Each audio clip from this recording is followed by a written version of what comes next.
Always do it on my own, so I gotta get through it. And the only thing I know is to love what I'm doing. Never give up, never slow, till I finally prove it. Never listen to the no's, I just wanna keep moving. Keep my head up when I act, head up, that's a fact. Never looking back, I'ma keep myself on track. Keep my head up, staying strong, always moving on.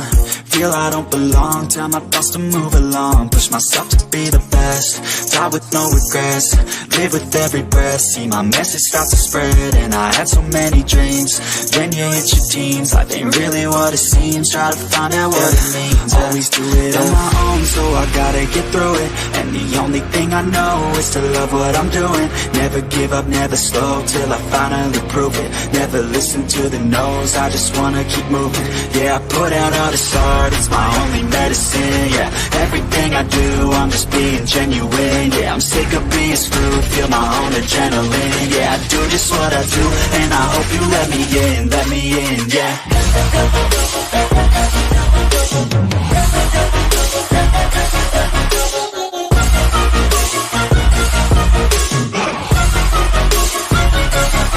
I'm grateful, oh yeah, able, oh yeah, I'm stable, oh yeah, no label, oh yeah, you know me, I have only a path, I'm lonely, but damn, I'm going to win. I don't want no fake love, I want the real stuff. Everybody listen up, cause I'll only say it once. I'm gonna show you all the path, if you want it bad. I'm gonna show you where it's at, yeah, how you can get it back. Yeah, cause I ain't never done, I'll be number one. Working hella hard until I get just what I want, yeah. Rises like the sun, yeah, fatal like a gun.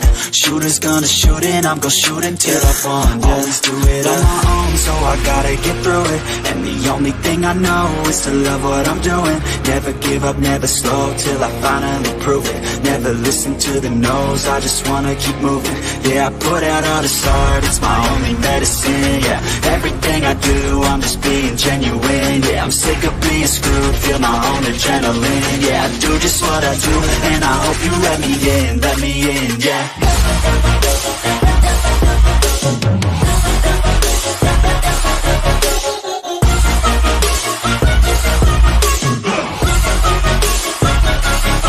I'm grateful, oh yeah, able, oh yeah, I'm stable, oh yeah, no label, oh yeah, you know me, I have only a path, I'm lonely, but damn, I'm going to win, yeah.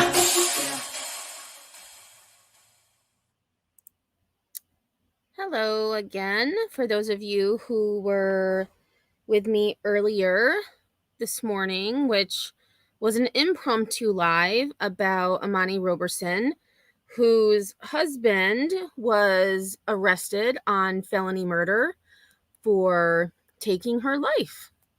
And I was able to find his jail record, and he was being charged with several things. Give me 1 second. I'm going to go just so that I don't get it quoted incorrectly.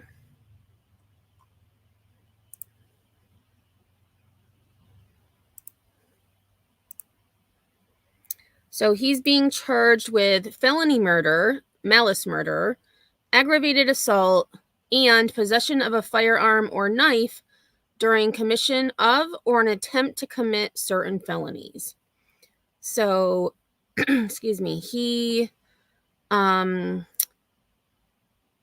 actually, let me get his mugshot so we can see. And he is 22 years old, and he was booked today. His name was Donnell. No. Yes, Donnell Anderson.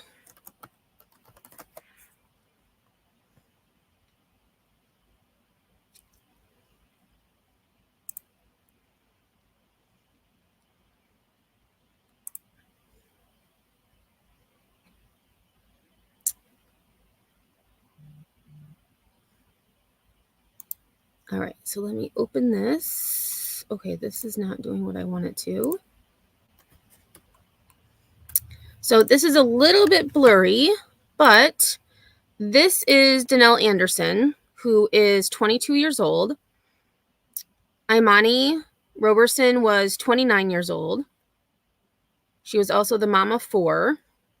I do not know if any of those children were this man's, especially since one of her children was 11 years old, which would make him 11 at the time. So I am going to assume that he wasn't a dad at 11 years old. I think that's a safe statement to make. But this is the dude who is being charged in her murder.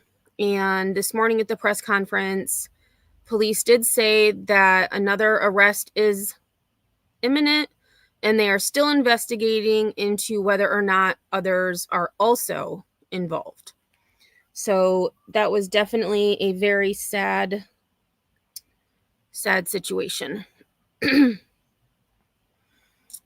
Okay. So today, what I have is some random stories that have been in my watch later list. I did eliminate 2 of them because they didn't really go with the flow, so to speak. Of course, it is random, so you'd think that there shouldn't be a flow, but there was. And many of them are actually, the oldest one I have that is like crime related is August 1st.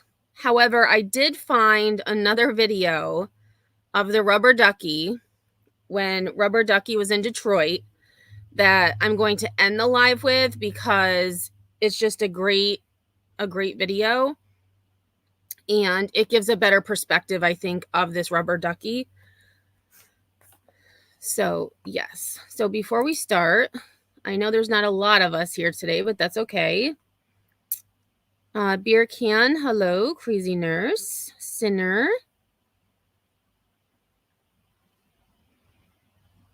I know I saw Bash. Matt, hello. Desiree, happy Saturday, sunshine. Yes, welcome. All right, so we're gonna start. So the first video I have for you is there was a shooting in Orlando, and this gunman critically injured 2 law enforcement officers, and he was initially at large. When I first saw the story, he was at large. I was happy to see that he has been shot and killed by SWAT team members, because not a good dude. So again, this is in Orlando, and this was from today. This is breaking news. Let me turn. We've been following breaking news out of Orlando. 2 Orlando police officers are in critical condition after a shooting that happened downtown at around 11 p.m. last night. Hey, Tracy. We're standing by hey, to hear an Mama update Shmita. from Orlando police and possibly. Let me pause this. We have a lot of people coming in. So D, hello.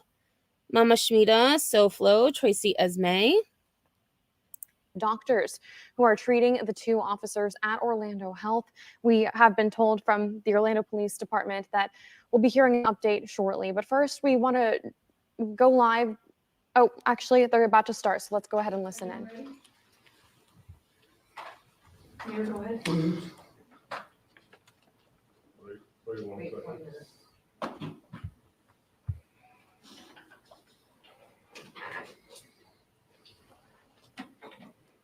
Everybody good? Yeah. Okay, thank you all for being here. Good afternoon, commissioners. Thank you for joining us as well. As many of you know, last night 2 of our officers were tragically shot during a proactive police stop, and I'm going to let the chief update you on the details of the criminal activity and the great police work that was done in apprehending the perpetrators. And I also want to thank the many other law enforcement agencies that assisted OPD during the evening. I'm going to let the doctors talk about the conditions of the officers to the extent they can. But to those officers and their families who I had the opportunity to meet with earlier today, I want to thank them for their service and their dedication to our city. They put their lives on the line every single day to keep our community safe. And I also want to thank the doctors and the nurses here at Orlando Health and all those who quickly responded and provided essential care to the officers at this critical time. So our entire community's thoughts and prayers remain with those courageous officers, their families, and our entire OPD during this difficult time. And now I'd like to call on Chief Smith to update you more on the details of the events from last night. And for those of you just coming in, again, this story is about a gunman who critically injured 2 Orlando officers last night, who was initially at large, however, has now been shot and killed by SWAT team members.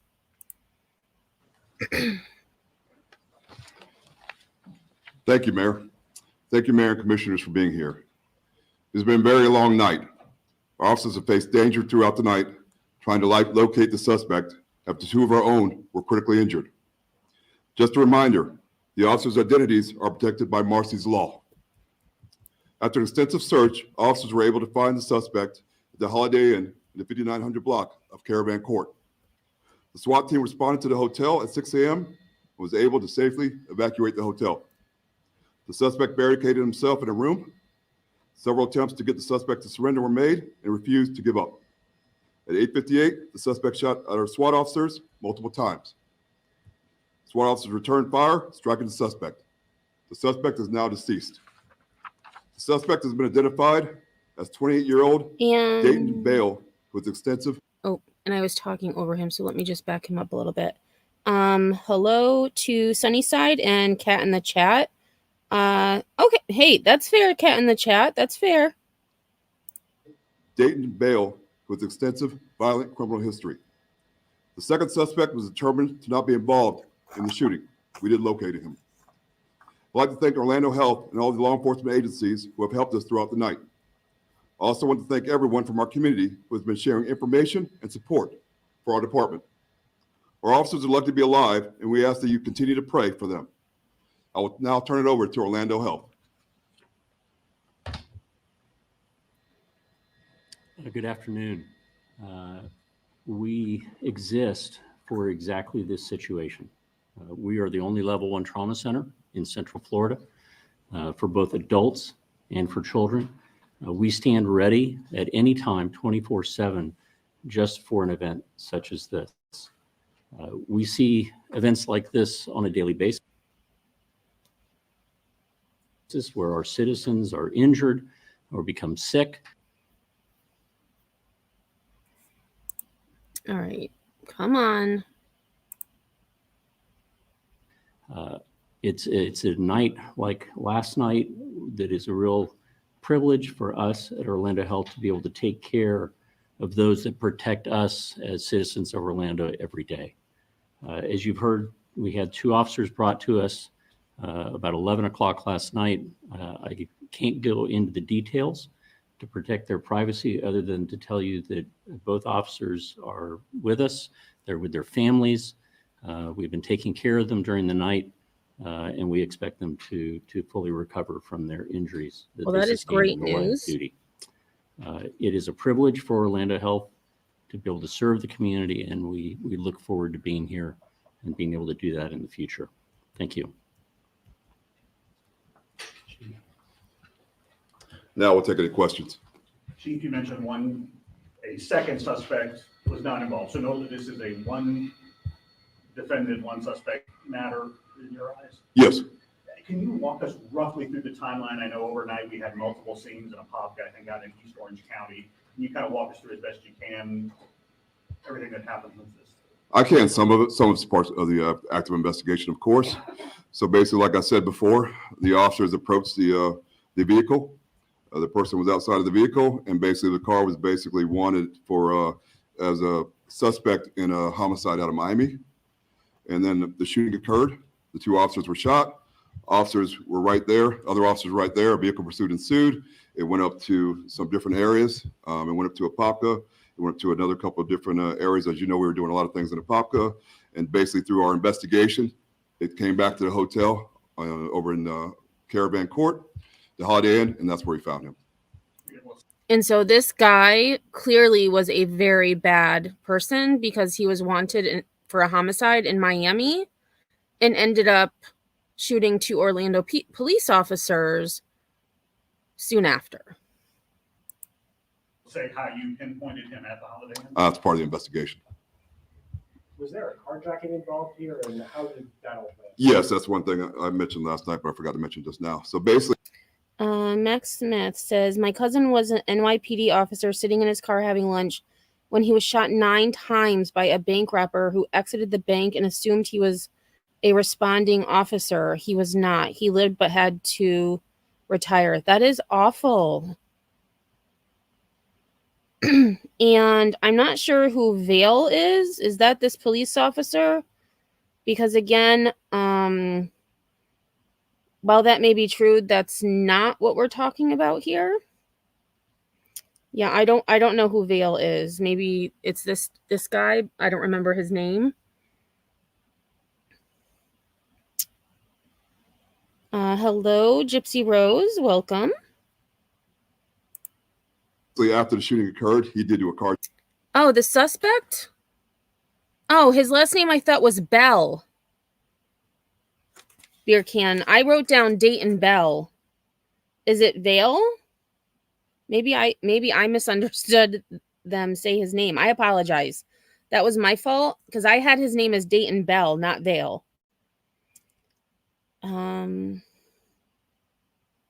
Oh, wow, Max Smith. Your grandfather joined in 1924 with 5 of his brothers.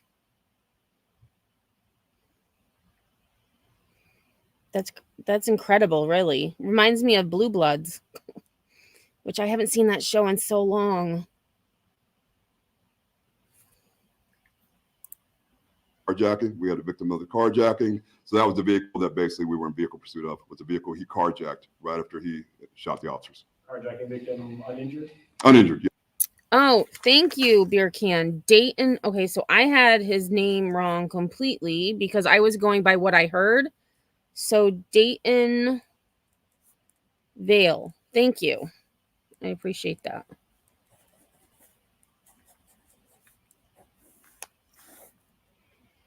Hey, Tonka girl. Oh, you found out about my life from Dietz? Well, Dietz is such a sweetheart. I'm assuming she was the one who sent you over. If not, I still love Dietz. She always shouts me out. It's so weird. These notifications, chat has been acting up. And what's weird, I get my own notifications. So I'll get a notification on my phone that I'm going live. I know I'm going live because it's my channel. I don't understand. It's so weird. Oh, that was sweet of her. I'm going to have to send her a little message.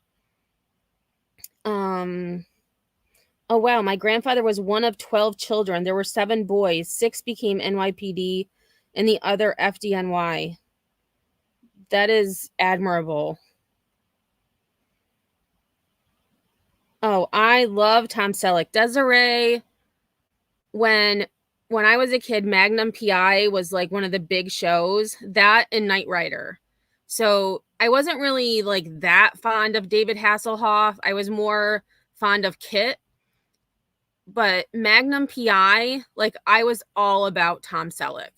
That was my show. He was my guy. It was, yes. Oh my gosh. YouTube needs to get it together. Yes. Well, I'm sorry y'all didn't get a notification. You know what? Actually, you know what I'm going to do? Give me 1 second. I am actually going to share my own live to my community page because I am sure that there are others who are in the same. There we go. All right, so I've shared it. So hopefully, I'm usually good at doing that, but today I didn't do it. Really, Bash? You met David? Yeah, and then I remember he was on Baywatch for a long time too, but I wasn't really into Baywatch. I know the short shorts. Like all of the clothes in the 80s are like, like the fashion trends from the past. The 80s was definitely I don't even know what people were thinking in the 80s. But yeah.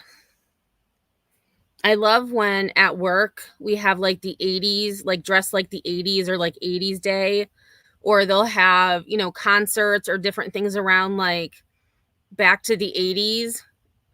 It's always fun to dress up in neon colors and have your hair, teased like a hairband. Yeah. Oh, wow, Bash. He came to Knoxville Fair and did a music concert. I was in the front row and got to meet him. That's pretty cool.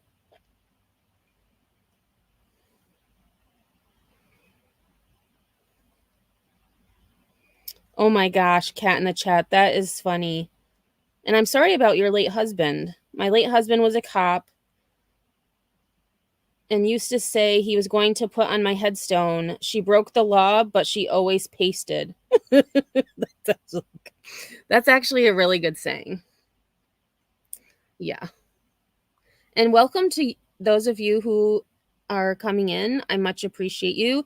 This story is out of Orlando that occurred last night, where a suspected homicide offender in Miami made his way to Orlando, where he critically injured 2 police officers. However, we just heard from the trauma center, and both are expected to fully recover, which is great news. And I'm actually going to back this up just a little bit because I was reading chat and not really paying attention. One thing I mentioned last night, but I forgot to mention just now. So basically, after the shooting occurred, he did do a carjacking. We had a victim of the carjacking. So that was the vehicle that basically we were in vehicle pursuit of, was the vehicle he carjacked right after he shot the officers. Carjacking. Wow. Uninjured? Uninjured, yes. And the car that was recovered in Apopka, was that the carjacking victim's car? Yes. So how did he get from the suspect from there to the hotel? Did they grab another car? No, that's part of the investigation, but he didn't do any more crimes as far as finding another car, but who actually put him there is a part of the investigation. The second person who was caught with the suspect, was that person willingly going along with them? Were they like a hostage? How did that? No, not a hostage, just a minor offense that basically put him in contact with that person, but that's a part of the investigation. But they were traveling together? No, he's somebody he came in contact with at the scene of the shooting. Oh, okay. Yeah. Although you can't release a lot of details of the investigation, anything you want to tell the community about what your officers did or the teams that came in from other jurisdictions to make this happen so safely and resolve quickly. So I want to thank all the other agencies who came and assisted us, all the local agencies, most of them that came and assist us, but also our federal partners. Our federal partners did a great job, and they always help us. They're always there to assist us. As far as our department goes, our department really came together. This is a tragedy for our department, anytime we get officers shot. These officers are out here every day protecting our community. They put their lives on their line every day to keep us safe. And for some piece of crap to do this to them because they don't want to go back to prison is ridiculous. Yeah, I agree. Definitely a piece of shit. We're going to stay out there fighting crime. I'll say it for you, keeping our sir. community safe. That's our job. That's why we're here. That's why every one of our officers put their lives on the line. They're here to protect us, and they do it every day. Could you please give us the suspect's name? Sounded like Hey, JLL. We're going to release the criminal history. Yeah. Yes, date and Bell. Yeah. And you're all going to get a copy of the criminal history. Any other questions? Will that also include what happened, what the occurrence in Miami as well? I'm not sure if it is criminal history. You may have to reach out to them. Okay. Yeah. They're the ones who put the one out for the vehicle, but I don't think it's going to be a part of the criminal history. Anybody else you're searching for at this point? No. The community is safe, and we've done what we needed to do. Is there anything that you can tell us or want to tell us about any the tips that you got, the community support in tying this together? We want to thank the community because, as always, we get a lot of calls. There were people right there who saw this happen and said, "Hey, that person just shot an officer. There he goes," and that goes a long way. There's a lot of communities, people don't do that.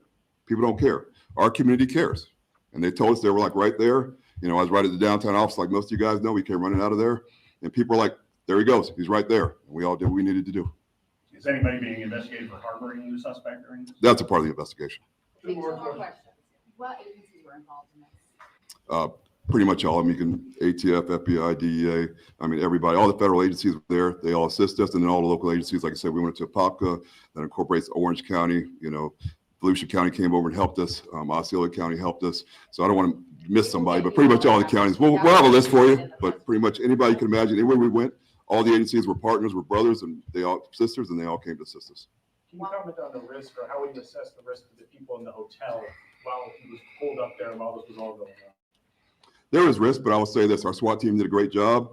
You know, I went out there and we evacuated everybody who was in there. We basically called everybody down to the lobby, put them in a safe environment, and then the ones that didn't answer, of course, we went and knocked on their doors. We made sure it was safe before we took action. That's our biggest thing. It doesn't benefit us to hurt somebody else while we're trying to capture someone like this. With time's on our side, we evacuated the hotel, then did what we had to do. All right. All right, thank you. We'll get you guys all the information. Good job, Chief. All right, just to recap there, you were just listening to Orlando Mayor Buddy Dyer along with the Orlando Police Chief Eric Smith and the doctor who was treating 2 Orlando police officers at Orlando Health. Just to recap what they just went over, 2 Orlando police officers are in critical condition. They were shot after a traffic stop downtown at around 11 p.m. last night. They say they had pulled over a car that was suspected to be linked to a homicide out of Miami. That's when the shooting happened. They just released the name of the suspect. 28-year-old Dayton Bale was the suspect in this case. They say there was initially a second suspect. They were looking for both of those people. They have no longer considered the second suspect to be included in this case. So 28-year-old Dayton Bale is the person responsible. They say the doctors gave an update. They say both of the Orlando police officers are surviving. They're alive. They've survived their injuries and are expected to make a full recovery. Where they found the suspect was at a hotel on Caravan Court near Universal. That's where Wesh Tuesday tonight, Gabrigadis joins us live from. She's been live all morning, first at the scene and now at the scene of where the suspect was found tonight. What are you seeing out there? It's definitely more calm here than it was when we first arrived around 9 o'clock this morning. That's when OPD put out an update on its social media page, letting people know to avoid this area because it is a very active scene.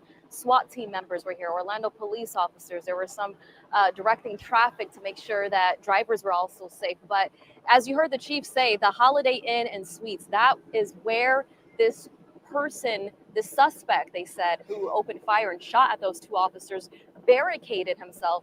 Dayton Bell, 28-year-old Dayton Bell, he was inside a room at this very hotel where other families were staying. And they said law enforcement members came here around 6 o'clock this morning. And then just before 9 a.m., they said that is when the suspect opened fire, shooting at law enforcement, and that's where they fired back, where he died. And as you said, they believe he acted alone in this shooting. They initially reported that there was a second person involved, but have since said that is no longer the case, that Dayton Bell acted alone. And I wanted to mention how families stay at this hotel. This is where people stay for vacations to theme parks and attractions here in the Orlando area. And we spoke with 2 of them who were here, and they described the terrifying moments they had to evacuate this morning when law enforcement were trying to get that suspect to stand down and to get him out. Take a listen to what they told us. We kind of woke up to, like, I don't know, 15 to 20 police members standing in the hallways with guns, ARs and everything. And so here, this person who I'm going to assume is from overseas, he got firsthand experience in American everyday life, which is sad. Here they're on vacation, you know, going to Disney, and they get a lot more action than they probably anticipated. Get it up. The one guy just told us, run, run, run, run. And we heard a loud bang, shooting, and we had to run down the emergency stairs.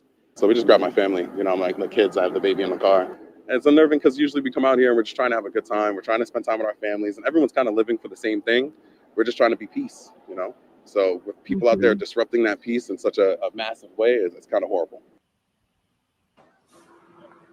They were clearly shaken up by all of this. They said they had to evacuate to the nearby hotel. I believe this is the Hilton. That's where some of them ran off to when law enforcement members were telling them to get out of here and to just for their own safety.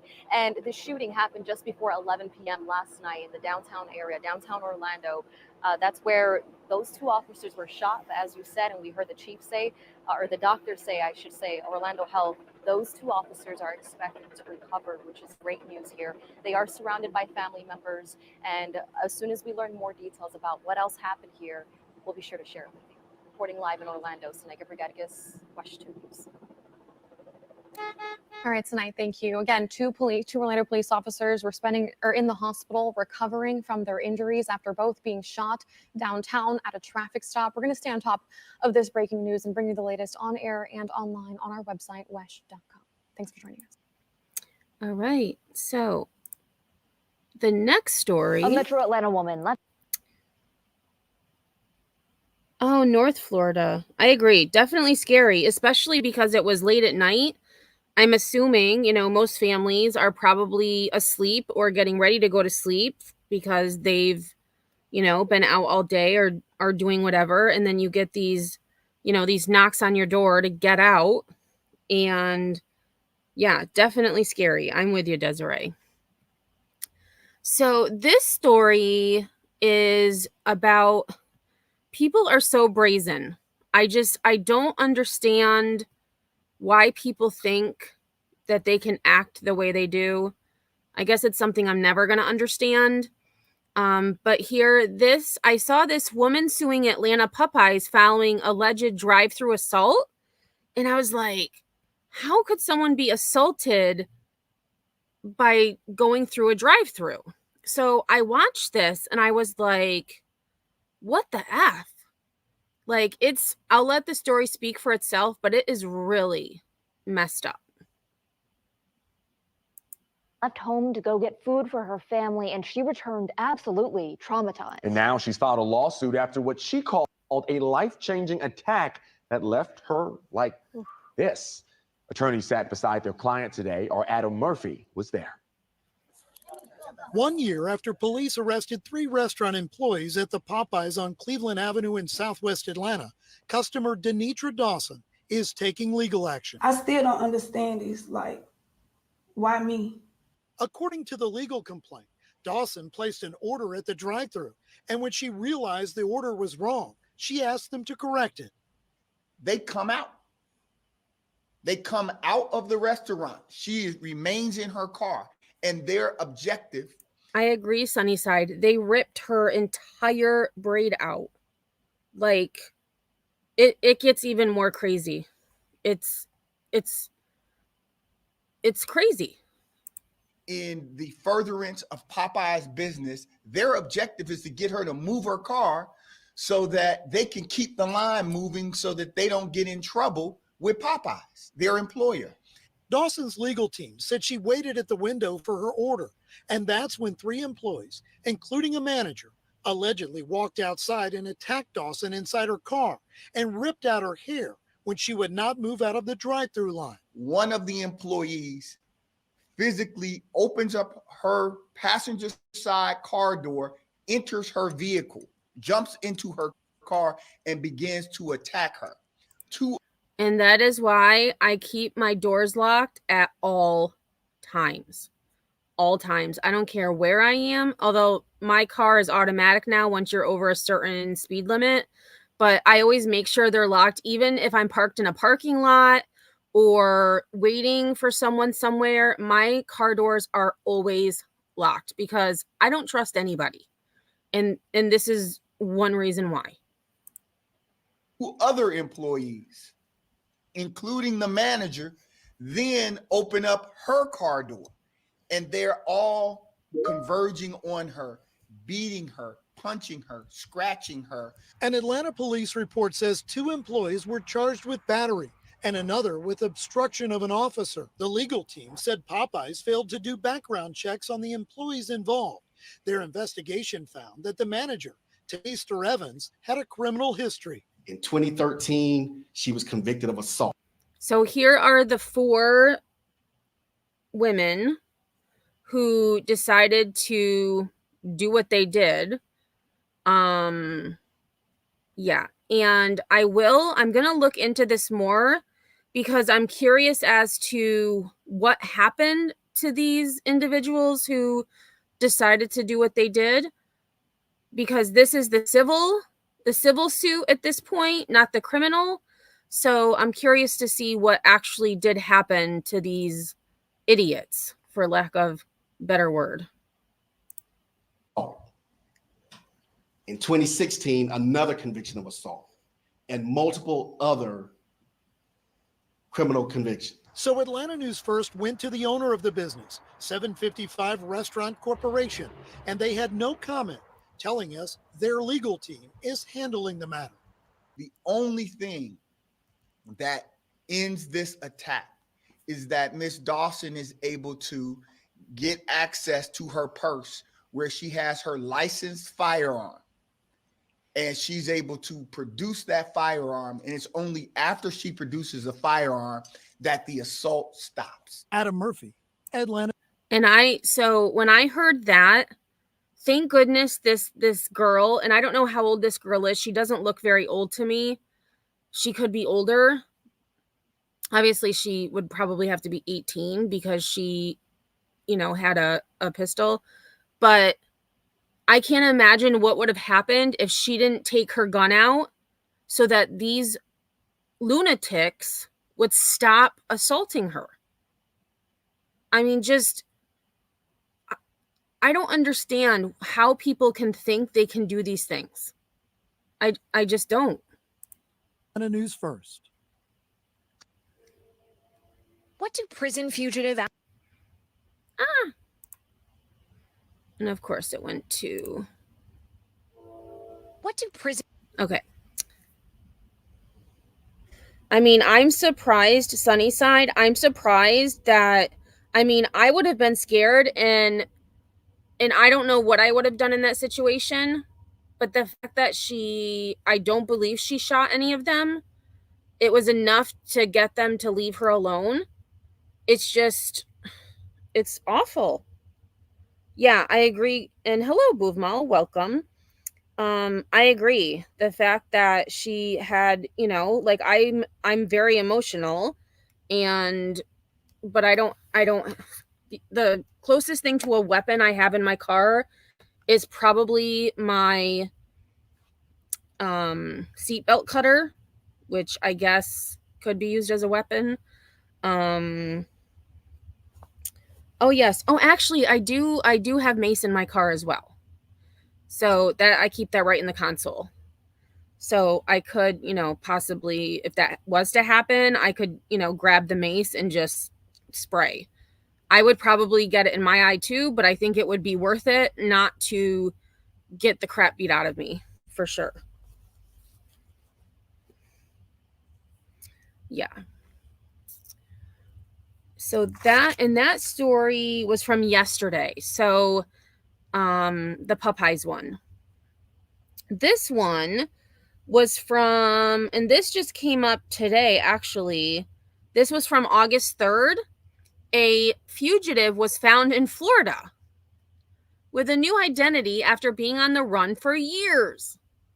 And again, I subscribe to all news channels, but it appears that Florida tends to be the most in my feed. I get different ones, different countries, good Lord, different states. I have gotten some from different countries, but mostly a lot of them are from Florida. And, we had this discussion the other day, like, what's going on in Florida? Like, it seems like everything's happening in Florida these days. Oh, I know. Her hair was ripped out. Yeah, and it had to have hurt like hell. Yeah. Hey, Team Brittany.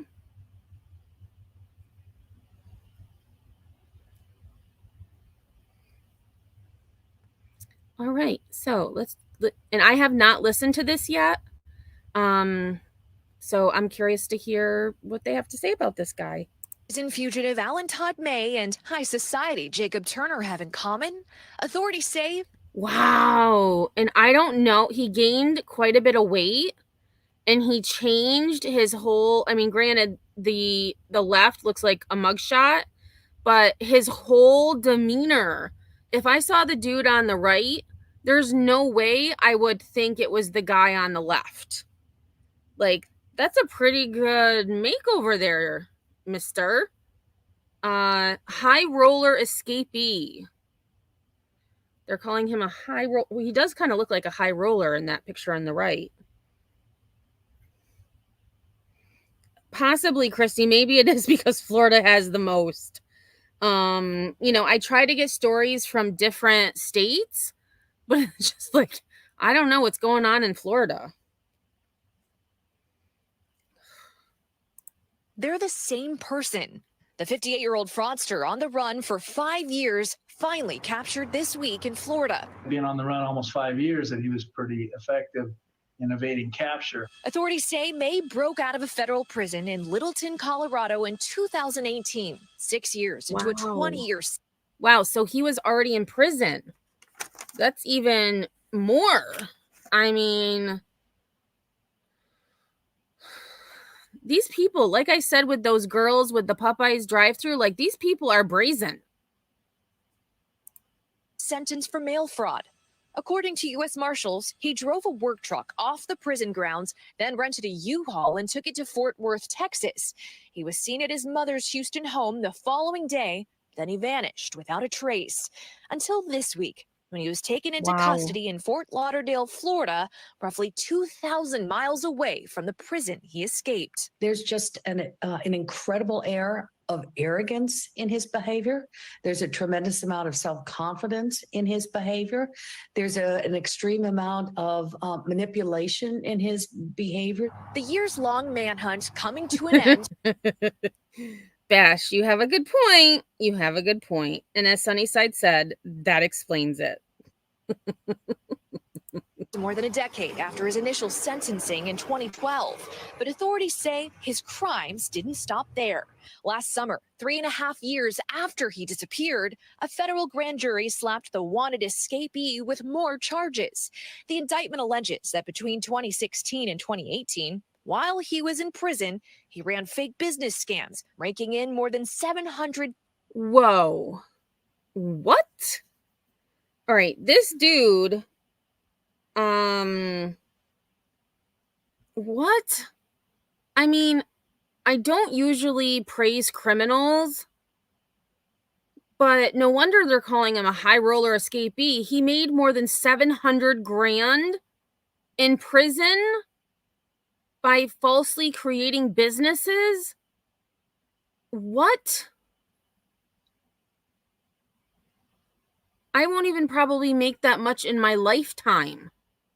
Well, I lie. I will. But will I ever have that much money in my bank account? No. $1,000 from behind bars. These are very charismatic individuals who have the ability and really good interpersonal skills where they're able to manipulate people into assisting them in their nefarious actions that they're going to carry on. The U.S. Marshals say it chased leads from California to Michigan to Texas until last week, a break in the case. An anonymous tipster sent this photo from the Palm Beach Daily News.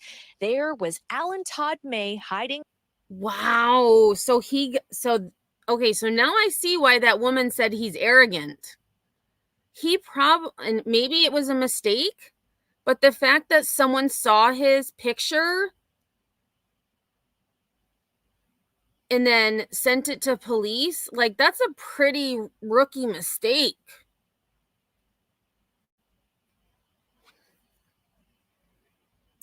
In plain sight and living under an alias, Jacob Turner. He was in the middle of a move, so they were able to follow the U-Haul truck. Just from good shoe leather detective work, we're able to get some surveillance, identify him, and then subsequently apprehend him.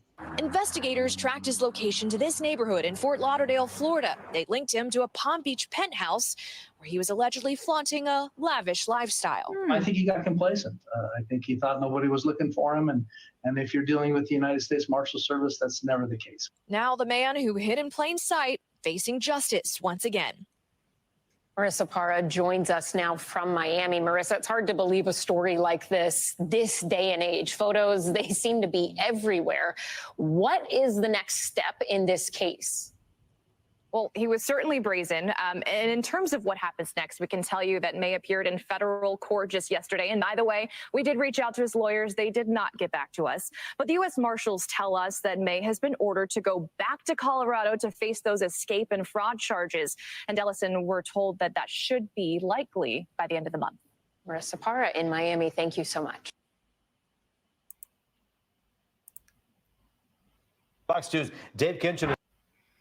Okay, so let me just take a look at chat quickly. Yeah, so that dude, like, I'm going to look more up about him too, because like that, you know, that guy from the U.S. Marshal said, he got a little complacent, little arrogant, you know, living the high life, and then had his picture snapped and put in the Palm Beach Daily News, and someone said, hey, he looks familiar. Like, what a way to get caught because your picture was in the newspaper.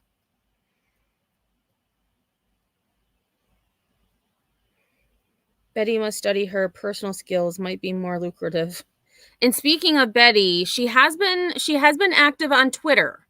So she's okay. She's just not on social media very much.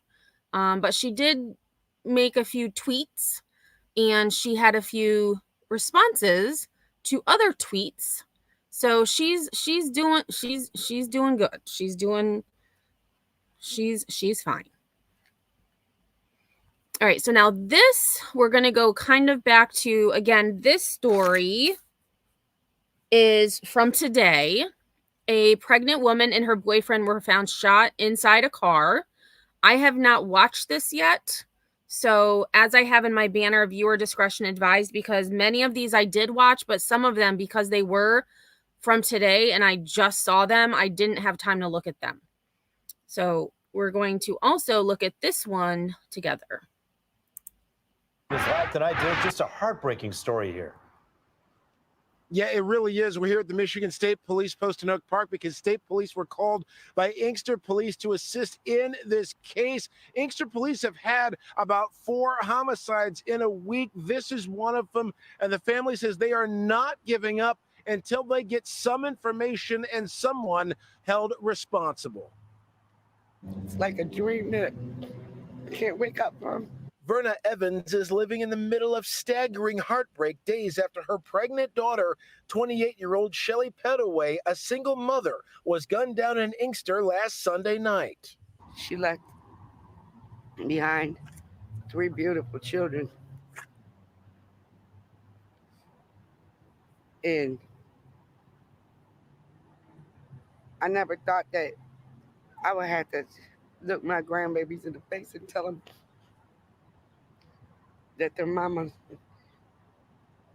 gone. And then they don't even believe it. They're asking me, Nana, when's my mama coming home? And I don't know what to say. Family members say Shelley and her boyfriend went out for a date night but never returned. State police sources say they were both found shot to death inside of a car parked in the area of Burns and Carlisle streets. Her mother says she does not know much more. I got woke up at 5 o'clock in the morning, 5:30 in the morning, by my daughter's stepmom. And she said she needed me to step outside. When I stepped outside, I seen nothing but police. And I was like, what's going on? And he told me that they had a phone call that there was 2 people in the vehicle that are no longer with us. And he pulled out a phone and showed me a picture and said, I need you to see it. Tell me if this is your daughter. And I said, okay, so where are they at? And he said, ma'am, they were found deceased in the car. And I just broke down. She says there is no way this attack was random. They sent a message. They overkilled him. It was multiple gunshot wounds to my baby. Police are not saying much about the case right now due to the sensitivity of the investigation, and they have their hands full. This was one of 4 murders in a week in the city. I need answers. And if the police is not going to get me those answers that I need, I'm going to get them on my own because I need answers. I'm going to be my baby's voice. I'm going to have my baby's back. And I'm going to represent my daughter. She don't have a voice no more. So I'm going to be that voice. In the meantime, she's focusing on caring for Shelly's little ones. And I agree. She was a beautiful girl. And, you know, again, it's very soon in the investigation. And of course, police aren't going to be telling a lot of information, but kudos to that mom for saying that, you know, her daughter doesn't have a voice anymore. So if police aren't going to be her voice, that she is going to be her daughter's voice. I agree, Sunnyside. No more slaps on the wrist. I agree. Preparing to say goodbye, but they need help. She put together this GoFundMe page for assistance. I need help with her children. All the money will go towards taking care of her babies and towards her funeral. And the mother says she believes the person who did it is someone that both of the victims trusted. If you have any information, give Inkster Police a call. We're live in Oak Park. Dave Kinchin, Fox 2 News. And Dave, I know you said police aren't saying much, but what about the family? I mean, have they heard anything since this hit about why this may have happened or maybe who may be behind it? I mean, a lot of times you start to hear things after the fact. Yeah, absolutely. We haven't heard that yet. That's not really clear. We've been trying to reach out to the family of the other victim. We haven't been able to reach them yet, but certainly I imagine they have a lot of questions themselves. No doubt about it. Sure. We certainly feel for them, and hopefully somebody will come forward and say something and help bring them some sort of justice. Amazing video we got into our newsroom today. Fox News, Dave Kinchin. Amazing video we got. Okay. So before we go to that one, yeah, I agree. Really sad. So this next one is very short. However, this is in Dayton, Ohio. And at first, when I first saw this screen, I was like, what is happening? I thought maybe it was a fire. But then I didn't know. This also is incredible. Kudos to these 3 police officers for saving this man's life who drove into a house. Amazing video we got into our newsroom today. 3 police officers in Dayton being hailed heroes. And so actually, let me see if I can go back like a little bit. There we go. So this, again, I only watched some of this. I'm not sure I'm watching all of it with you, but this person drove literally into a house. Heroes after saving a man's life. This after a truck crashed into his home. Now that video showing officers rescuing this man who was trapped under his bed. Gwyneth Falloon has been following this story for us all night. Okay, so I was mistaken. The man who was rescued was the man who was asleep in his house when a truck drove into it. And he was under his bed. Tonight. And so, Gwen, can you explain exactly what happened? Yeah, Elise. So DPD took to Facebook this afternoon to share this incredible video. Now, just before 2 this morning, 3 officers, that's Officer Jason Bryant, Justin Potey, and Michael Pena, they heard a loud crashing sound nearby. When they arrived to the scene, they found a truck crashed into this home on Sylvan Drive. And despite the smell of natural gas, those 3 officers rushed into the home and found a man trapped underneath his bed. In this incredible body camera video, you can see and hear the exact moments the man was rescued. Be careful in here. Where? Where are you at? Under the bed, under the bed. Yep, I see you, I see you. Oh my God. Come on. Here, can you walk? Yeah. Can you walk? Yeah. Get up. Hurry, hurry, hurry, hurry. Now, the man, he was able to get up, and those officers, they helped him to safety. Police, though, they say they're still looking for the driver of that truck. Now, coming up here at 10:30. Whoa, whoa, whoa, whoa, whoa. Wait a minute, girlfriend. Truck. Now, coming up here at 10:30. DPD sent us. Oh, I didn't go far enough. So they say they're still looking for the driver of that truck. Now, coming up.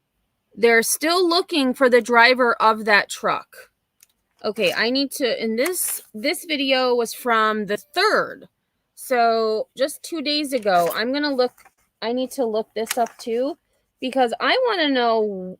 So the driver of the truck, they haven't, at this point, they hadn't identified. So this a-hole drives into a house knowing he probably or possibly could have injured someone, and he takes off.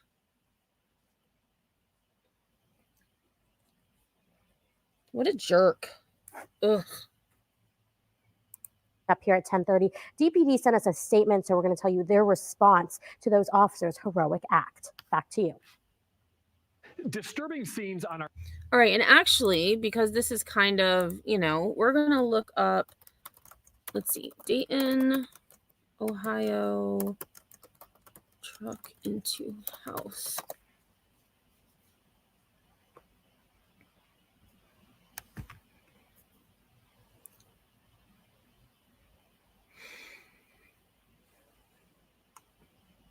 All right, so let's see.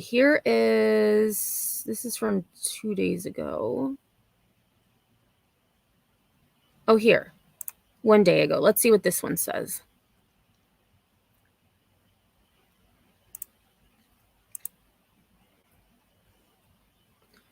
All right, so again, it says Dayton police officers leapt into action early Thursday morning when a pickup truck crashed into a house nearby. Dayton police say officers Popeye, Bryant, and Pena heard the crash and found a truck had crashed into a house on Sylvan Avenue. Despite a strong order of natural gas, DPD said the officers went into the house and found the resident who had been thrown from his bed by the crash. The officers helped the resident out of the house, shown in body camera video released by the police department today on social media. Okay, well, that didn't tell us anything we don't already know. Let's see what this one says.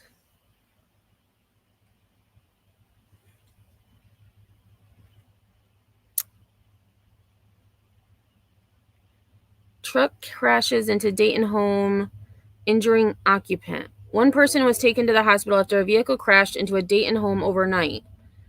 According to Montgomery County Regional Dispatch, police responded to a home on Sylvan Drive around 1:53 a.m. on Thursday, August 3rd.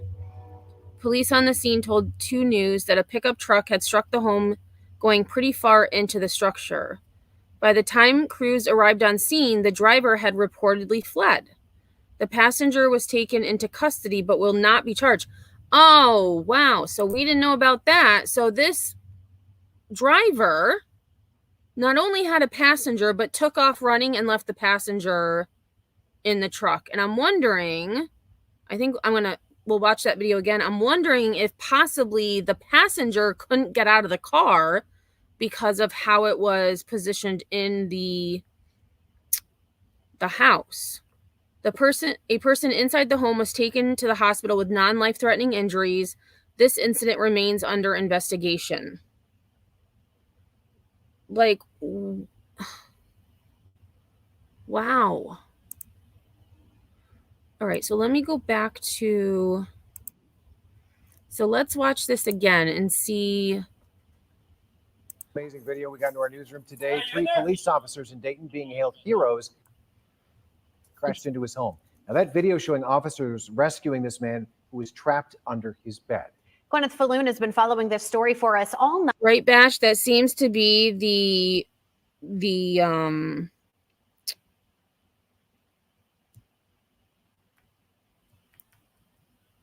give me 1 second.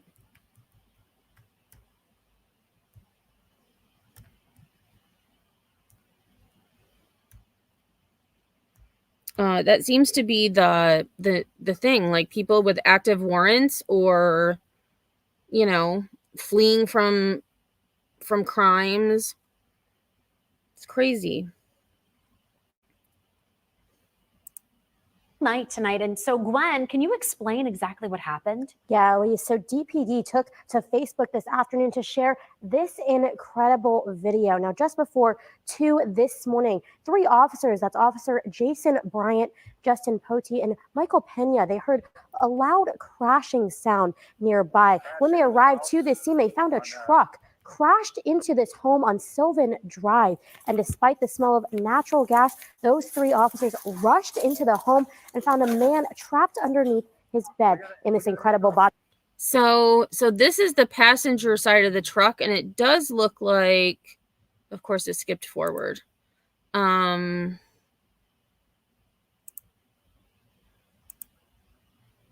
me see if I can. You know what? We're going to slow this down. Underneath his bed in this incredible body camera video, you can see and hear the exact moments the man was rescued. Be careful in here. Where? Oh, no, that's just. It looks like he had a bike. Under the bed. Oh under no, the bed. maybe it's a Yep, I wheelchair. see you. Oh no! Don't tell me this poor guy.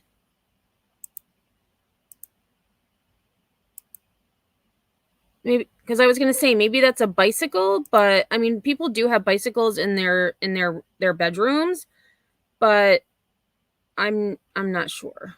I'm curious that there's not an update as to what's going on with the driver of this truck.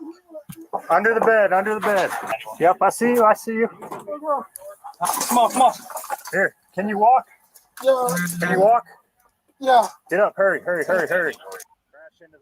Now, the man, he was able to get up, and those officers, they helped him to safety. Police, though, they say they're still looking for the driver in the of bedroom. that truck. Now, coming up here at 10:30, DPD sent us a statement, so we're going to tell you their response to those officers' heroic act. Back to you.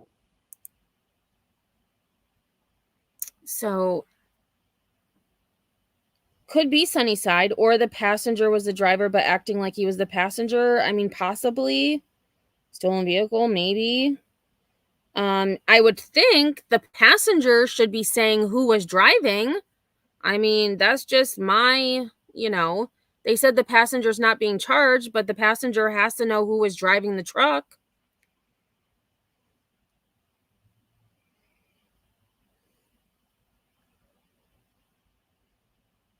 Oh, that's true, Team Brittany. That is true. Hey, Evie Renee. So this story. So we're just kind of doing true crime and story time, just random stories that have been on my watch later list. And the video we just watched was 3 Dayton officers responded to a truck that had driven into a home, and they rescued the occupant who was located underneath his bed. And the driver of the truck is, as far as this point, not arrested. Hey, Rowdy. How's it going? So this next one is a little bit longer, and I was debating whether to keep this in today's live or not, but I feel like it's important because when I first saw this, I was like, this doesn't seem right. And then it wasn't just one person, it was several people that this was happening to. So this is, so the name of this is It's Like I'm Worthless. Troubleshooters investigate patient dumping allegations. And this is, again, could be distressing to some viewers when you see what's happening to these patients. They are literally dumped outside. They are dumped. And so this, again, I didn't watch the entirety of it because it was 8 minutes long, but I did watch the first several minutes, and I decided this is important. We're going to keep this in my live. Disturbing scenes on our streets, triggering calls to the Wave troubleshooters alleging patient dumping by local hospitals. 2 different $2 million plus patient dumping jury verdicts recently in Kentucky caught our eye. And Sinner, the one thing I'm hoping is that if this person was asleep, hopefully they had they didn't see it coming, and when they woke up, they were confused but alive. I can't imagine the terror and how scared I would be. I would be very scared. So I can imagine that this person was also really scared. But what really got our attention was where calls to our newsroom led us when we began following up on the complaints. This story begins December 1st at 5 p.m. with a phone call to our newsroom from a horrified. And just to give this story was posted on August 1st. So I'm going to assume that when they say December, it was December of 2022. University hospital employee claiming security had just wheeled a woman all the way out to the corner of Hancock and Ali, just off hospital property, dumped the elderly woman out of the wheelchair on the sidewalk, and left minutes later. And yes, so this is not okay. Not okay at all. Later, we shot video of her, still in a soiled hospital gown and slippers, breathing hard under a blanket placed over her in 36-degree weather, her stuff in a bag next to her. The employee claimed she sees this a lot. So I started watching, and on December 16th at 7 p.m., 35 degrees outside, I record 3 security guards surrounding an elderly woman with a walker, slowly escorting her out of the emergency room. She can't move fast. It takes several minutes to make it all the way to the same corner of Hancock and Ali.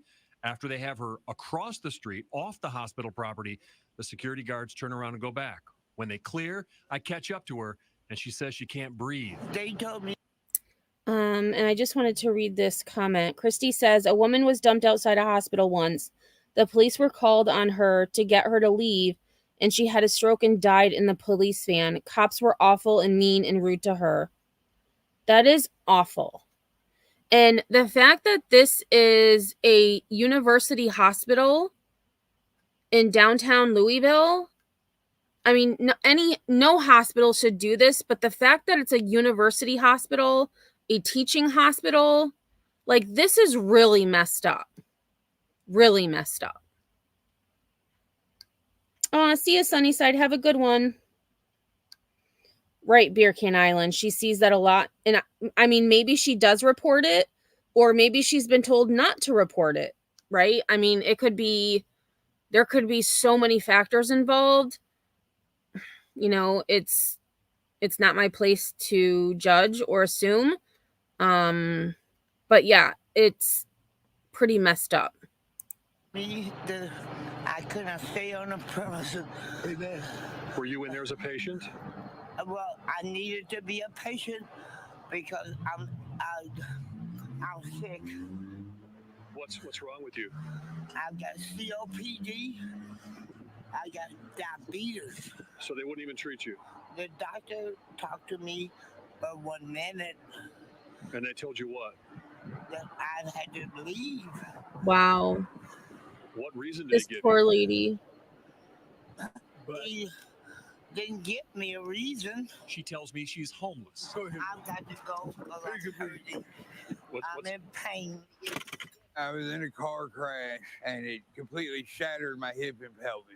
Right here, I got like 30-something screwed. Matthew Hauber and his mother claim a similar story. They met us in front of Wayside Mission in the spot where they say he was dumped in October. Anywhere. And they said, well, we can't find a rehab right now. Linda Hauber said when Norton Hospital told her they had a room lined up for Matthew at Wayside, she checked it out. I called Wayside Christian Mission and just to confirm, and they said no. They said we can't do that. We can't. You know, they have beds and they help them find jobs and stuff, but we don't take medically needy people. We don't do that. And then she says she had a conference call with the hospital staff. the social worker said, we're going to take him to a shelter. And I said, which one? And they said, Wayside Christian Mission. And I said, well, I know that's not true because I called them and they don't take them. And then the lady said, the social worker said, well, that's history. Let's think of something else. Hopper says the next day, her son was unloaded from a transport vehicle on the curb in the rain on Jackson Street in front of Wayside. I thought they've dumped my garbage. I have to put out to the curb. That's how they dumped my son, like garbage. Linda Hopper said she was in no shape to care for him at home, and she died after this interview. They put all their stuff on the sidewalk over there, or they dump them off over here on the sidewalk and get back in that vehicle and get out here just as fast as they can. Wayside staffer Perry Lane helped Matthew out of the rain and says he witnesses the same kind of thing dozens of times per year. Oh, thank you, crazy nurse. So Emergency Treatment and Labor Act, it requires all emergency patients to be treated regardless of ability to pay. Okay, so I have heard of that.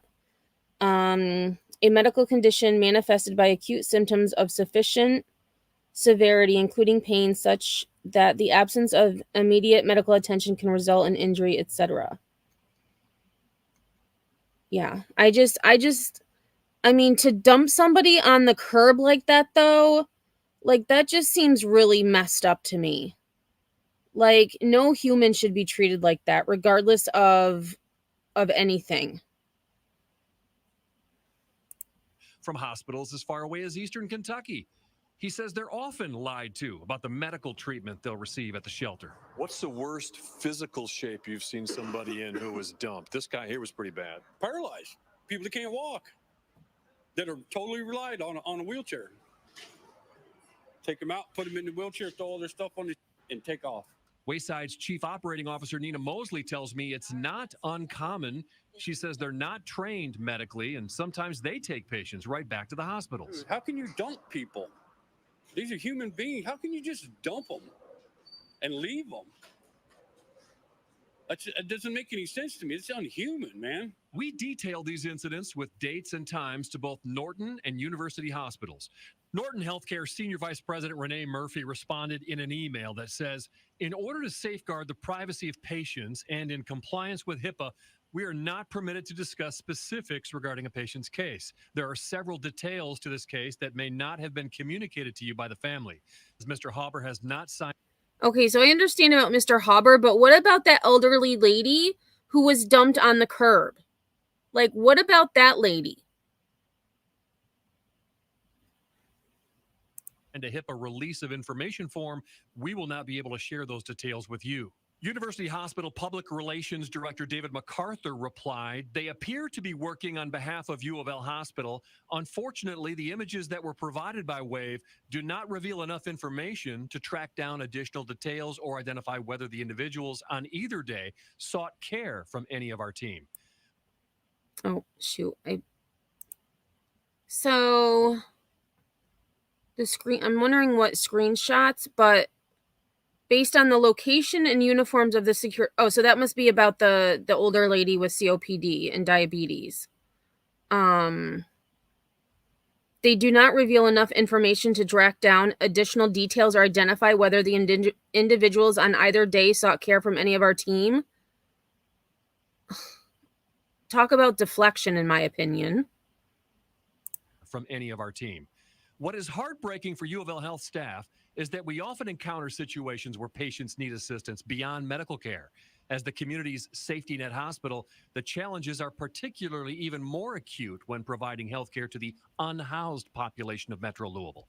Community resources are limited, and even when they are available, many individuals that may benefit from those resources still refuse assistance. The Emergency Medical Treatment and Labor Act, known as EMTALA, was passed in 1986 as a federal anti-dumping law. It mandates patients who present to a hospital emergency department must undergo an appropriate medical screening examination by a physician to determine whether they have an emergency medical condition. If they do, they must be stabilized and treated, and an appropriate transfer may take place to another facility with adequate capabilities. Juries take the hospital's obligations to treat emergency patients very, very seriously.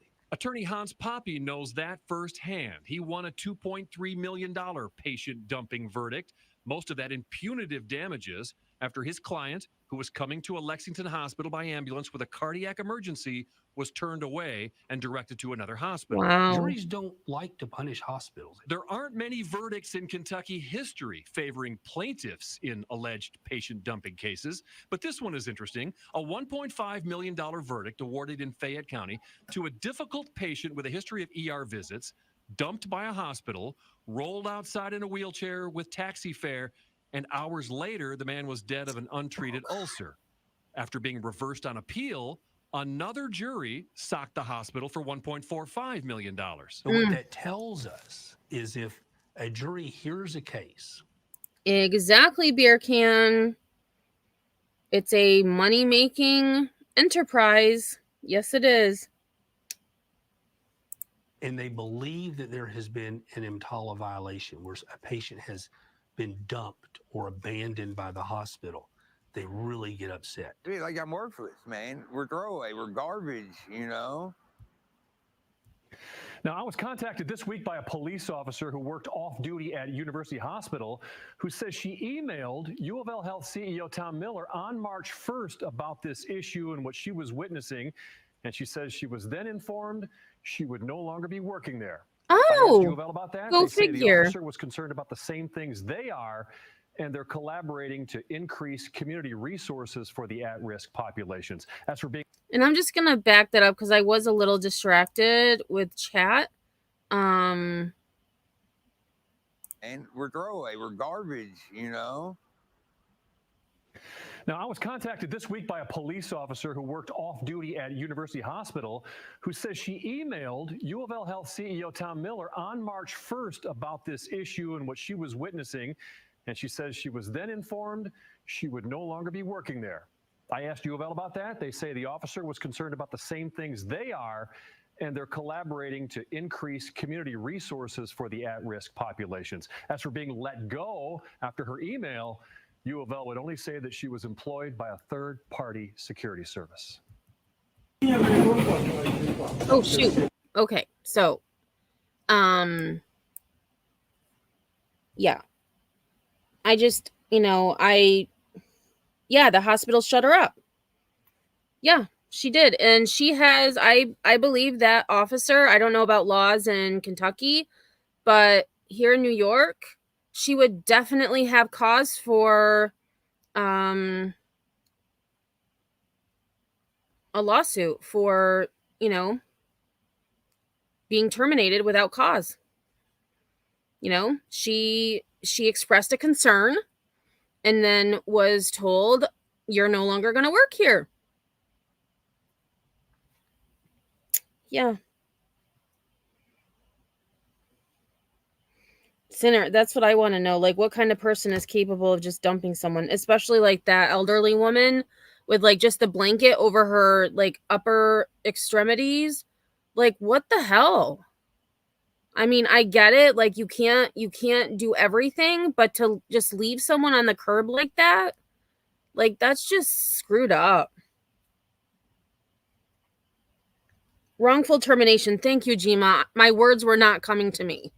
I was like, oh, it's right there. Yes, wrongful termination.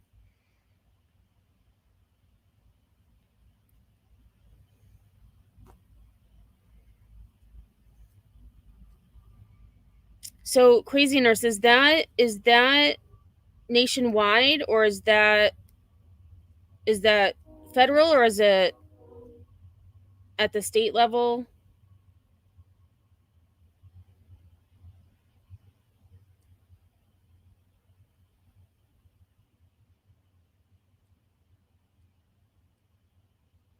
Federal. Okay, thank you.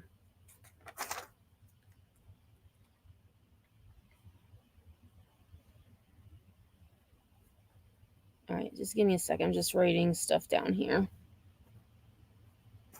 Okay, so we have four more stories. One of them is a little more lengthy, but this video I saw this morning. It showed up in my YouTube feed, and this occurred on August 3rd. And so it kind of breaks up the sadness, but then we do get another sad story after this. But here, California 7-Eleven workers beat robber with stick until suspect starts crying. And he truly did, because I was like, he wasn't crying. Oh, dude was crying. And at the end, well, I'll just let it play, because the end is kind of funny, and I would have said no, but these people clearly have more of a heart than I do, because they said sure. Ooh, that's kind of loud. Hey, Jersey.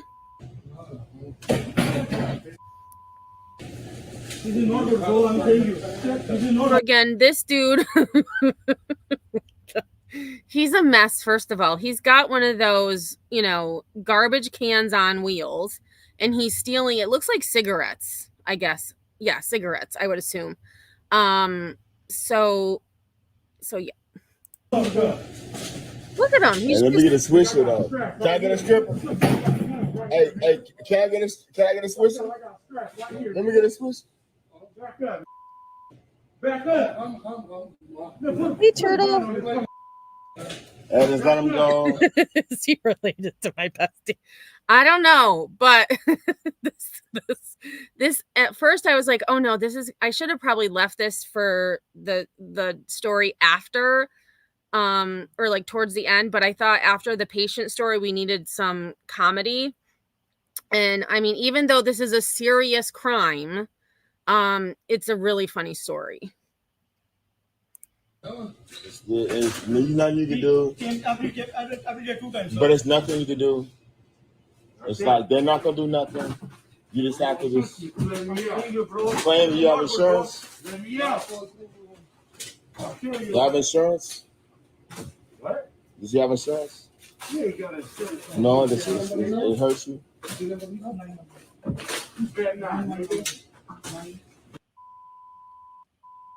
Nothing you can do though. There's nothing you can do, man, until you call police. Ain't nothing you can do, man, until police come in. Hey, don't. Hey, ain't nothing you can do, man. Don't do that. Don't do that, man. Don't do that.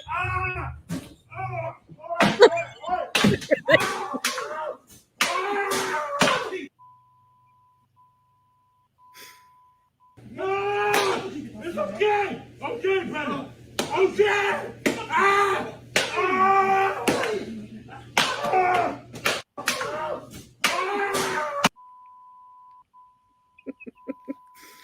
Hey, they warned him. They said, don't do that. Don't you do that. They told him not to do it, and he chose to do it. No, it's okay. Okay, brother. Okay.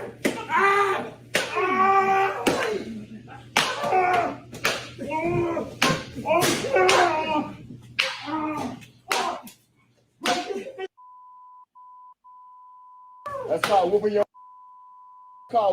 ass. Whoop him! Get him!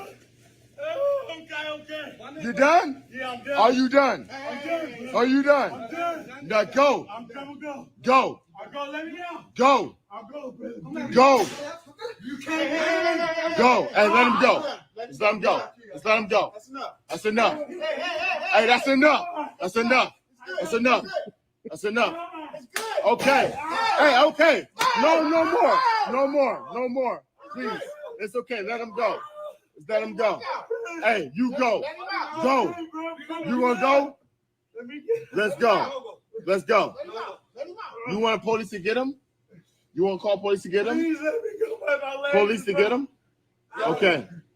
You want police to He get him? says my leg is broke.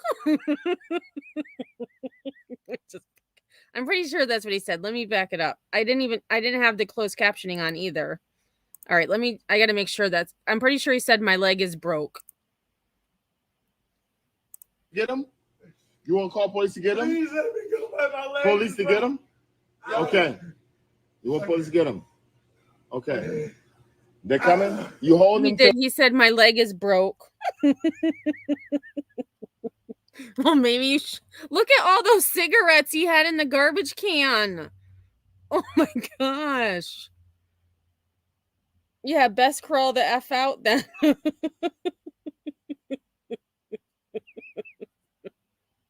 So Jersey, this is a guy he was robbing the 7-Eleven. He had that garbage can on wheels. I know there's a name for him. I don't know what it is. And so they had called police, or I don't know if they called police. I would assume they were talking about the police, but then they were just letting him steal the cigarettes, do what he wanted to do. And when he tried to escape, they said, "Don't you do that. Don't you do that." And he did it. So they started beating him with a stick.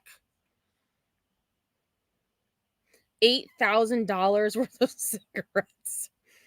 So the police come in. Utility, thank you.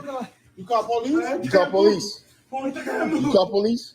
I can't move, baby. You call, if you don't call police, let him go. You want to let him go? He doesn't have a gun. He doesn't have a gun. He's lying. He's lying. He doesn't have a gun. You don't have a gun. You have a gun? Do you have a gun? He's lying. Let's let him go. Come on, come on, come on. Let's get him. Let's get him. Okay, come on. Okay. No, it's okay. Okay, no more. No more. No more come here, right? No more come and do that, right? Brother, please, I'm your brother, right? No more do this, okay? Let's go. Let's go. Let's go. No, let him go. No, please. Please, no, brother. He had problems with you? He owe you a lot of money? He owe you a lot of money? Do he owe you a lot of money? He owe you a lot of money? Let him go. Please let him go. Come on. I can't walk. No, you can. Let's go. You better walk tonight. You better walk. He says, "You better walk tonight. You better walk tonight." Tonight. You better walk tonight. Let's go. Let's go. Don't come back here no more. Okay? Don't do that, okay? They shoot you. Can I get a soda? Please. And then he has the nerve to say, "Can I get a soda?"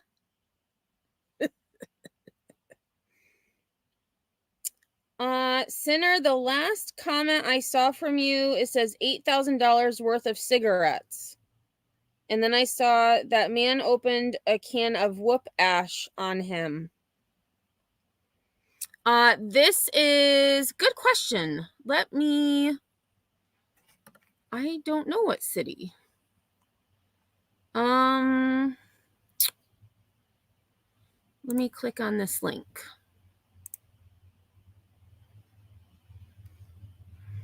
Yeah, 7-Eleven workers beat would-be robber with stick until suspect starts crying. Like, what? Like, that's just the best title. The best title. Stockton, California. All right, so actually let's I'm gonna read this article just because I think it's gonna be funny too. They say it ain't no fun when the rabbit got the gun. Such was the case for two 7-Eleven employees in California who turned the tables against a man who was on the verge of stealing dozens of boxes of cigarettes from the store. The video, shared by social media user at yo_Fulkers, with the geotag of the city of Stockton displayed over the post, showed a man with his head and face covered in a blue t-shirt grabbing a trash can and then stuffing it with boxes of tobacco products.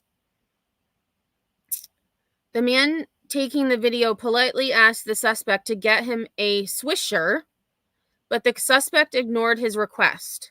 The suspect continues to stuff the trash can while cussing people out and then threatening to shoot the workers. The man taking the video repeatedly tells the workers, quote, "Ain't nothing you can do," end quote, as the suspect was trying to steal hundreds of dollars worth of items. But at one point in the video, as the suspect tried to scoot by one of the workers, a scuffle ensued, and the second 7-Eleven worker grabbed a stick and started beating the suspect. The suspect starts crying and begs the workers to stop beating him, telling everyone he can't walk anymore. That's called whooping your ass, the guy taking the video shouted in the video. The man taking the video ultimately escorted the would-be robber out of the store under the condition that the suspect would never return. "I can't walk," the suspect cried. "You better walk tonight," the man taking the video told the suspect before throwing him out of the business on behalf of the store. In the middle of a very tense walk of shame out of the store, the suspect asked if he could leave with a soda. The man taking the video immediately rejected the suspect's request. It is unknown if anyone will face charges in the bizarre in the bizarre event. Okay. Yes. All right. So I'm just going to back up because when he says, dang it. Let's go back to where he says, "You're going to walk tonight." Oh, let's go back to here. Where's that?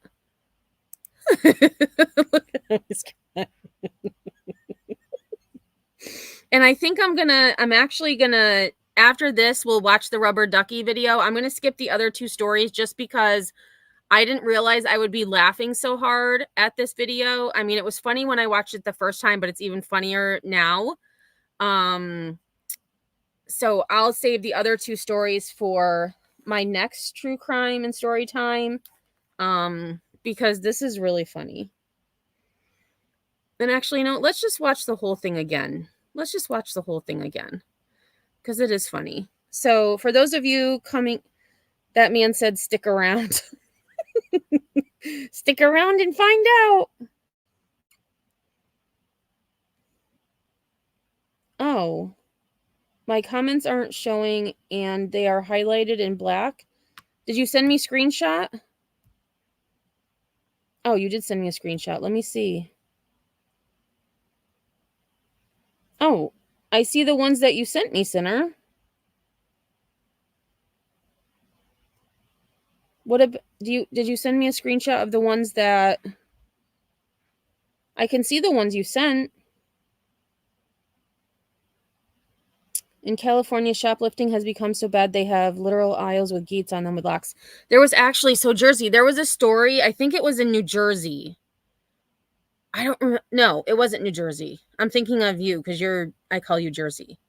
Maybe it was Atlanta. I'm going to have to look. It was at a Target and these three women were shoplifting and people ended up getting shot. It was insane. It's like, actually, let me write that down. It was Target. I'm pretty sure it was at a Target. Actually, I could look it up after this story. But let's watch this again. So for those of you just coming in, this is a story out of Stockton, California at a 7-Eleven where the workers beat robber with stick until the suspect starts crying.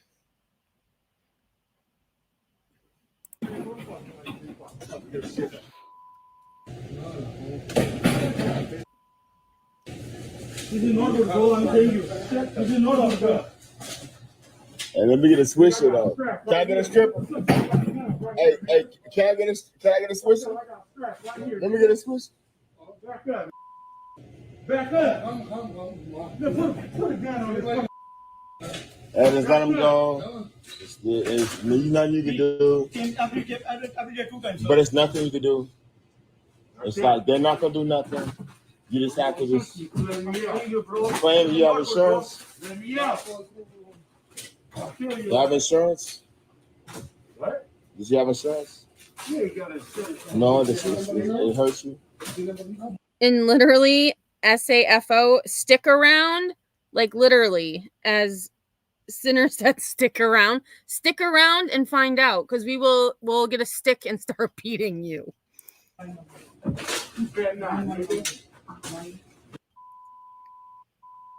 Nothing you can do, though. There's nothing you can do, man, until you call police. Ain't nothing you can do, man, until police come in. Hey, don't. Hey, ain't nothing you can do, man. Don't do that. Don't do that, man. Don't do that.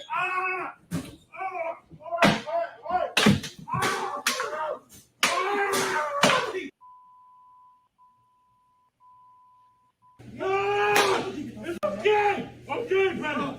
Okay. Ah!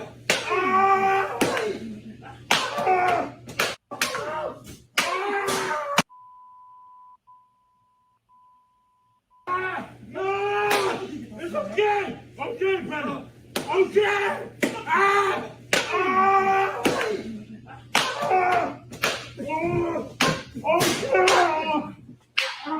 And then they really start spanking him. He like turns over, and then they really start spanking him. It's like, dude, just stop moving and they'll stop hitting you. Jersey, and if you can send them to me, that would be great. That's called whooping your, that's called whooping your ass. Whoop him! Get him! Okay. You done? Yeah, I'm done. Are you done? You done? Are you done? I'm done. Now go. I'm done. Go. I'm going. Let me go. Go. I'll go. Go. You can't. Go. Hey, let him go. Just let him go. Just let him go. That's enough. Hey, that's enough. That's enough. That's enough. That's enough. Okay. Hey, okay. No more. No more. No more. Please. It's okay. Let him go. Just let him go. Hey, you go. Go. You want to go? Let's go. Let's go. You want police to get him? You want to call police to get him? Please let me go by my legs. Police to get him? Okay. You want police to get him? Okay. They're coming? You hold him till the police comes in. Please. You call police? You call police? You call police? I can't move, baby. You call, if you don't call police, let him go. You want to let him go? He doesn't have a gun. He doesn't have a gun. He's lying. He's lying. He doesn't have a gun. You don't have a gun. You have a gun? Do you have a gun? He's lying. Let's let him go. Come on. Come on. Come on. Let's get him. Let's get him. Okay. Come on. Okay. No, it's okay. Okay. No more. You know no more. No more come here, right? No more come and do that, right? Brother, please. I'm your brother. Right? No more do this, okay? Let's go. Let's go. Let's go. No, let him go. No, please. Please, no, brother. He had a problem with you? Yeah, bro. He owe you a lot of money? How many you know? He owe you a lot of money? Do he owe you a lot of money? He owe you a lot of money? Let him go.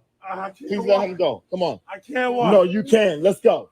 You better walk tonight. I can't. You better walk tonight. You better walk tonight. Let's go. Let's go. Don't come back here no more. Okay? Don't do that, okay? They shoot you. Can I get a soda? Please. Well, what kind of shit with me and you do this? So no. Okay? Get the fuck down. Hold on. Hey. Just be cool, man.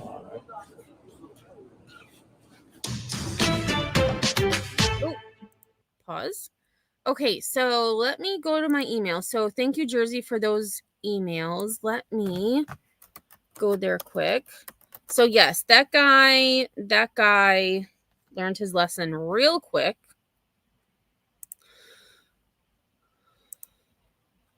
All right, email. Why are you? Oh, because I clicked. Oh, dang it. Okay, so we got this one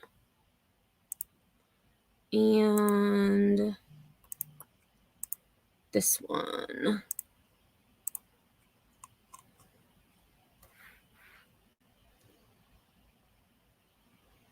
Oh, and it says, oh, you did send another one. Okay. All right, so I got all three of these open.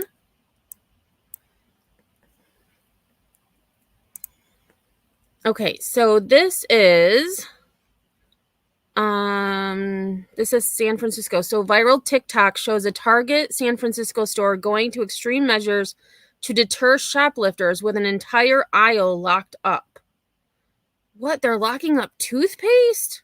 So here in New York, they do have, I haven't seen this extreme, but they do have some of the stores where I am, they have the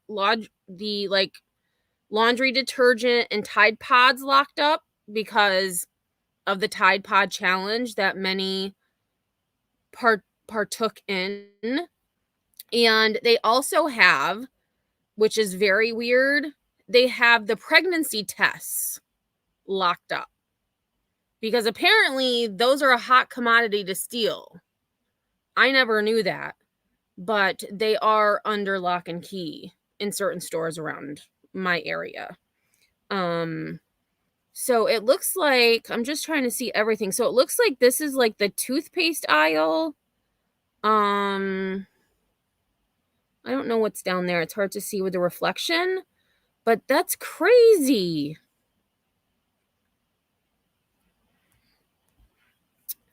So it says health and beauty items such as these on display at a store in New York or at, wait a minute, why does it say New York, but then the title says San Francisco? A TikTok video showing the aisle of items including toothpaste and razors under lock and key has gone viral. News outlets cited it as further evidence of, quote, a shoplifting crisis that has crippled retailers in San Francisco. A recent study found low-cost items in the health and beauty section are a top target for retail thieves. Why? A TikTok video has gone viral showing the health and beauty aisle of a Target in San Francisco almost fully encased in glass as a countermeasure to prevent shoplifting. The locked display cases run the length of the aisle on both sides, with doors extending from the bottom shelves to the top. Merchandise on an end cap is also locked up, and the cases appear to continue along part of the back wall of the store. The video, posted last week with an overlay that reads, "This is what my Target in SF looks like now," shows items including toothpaste, deodorant, lotion, and razors under lock and key. Wait, what? Beer can? $8 a tube? Are you kidding me? Holy.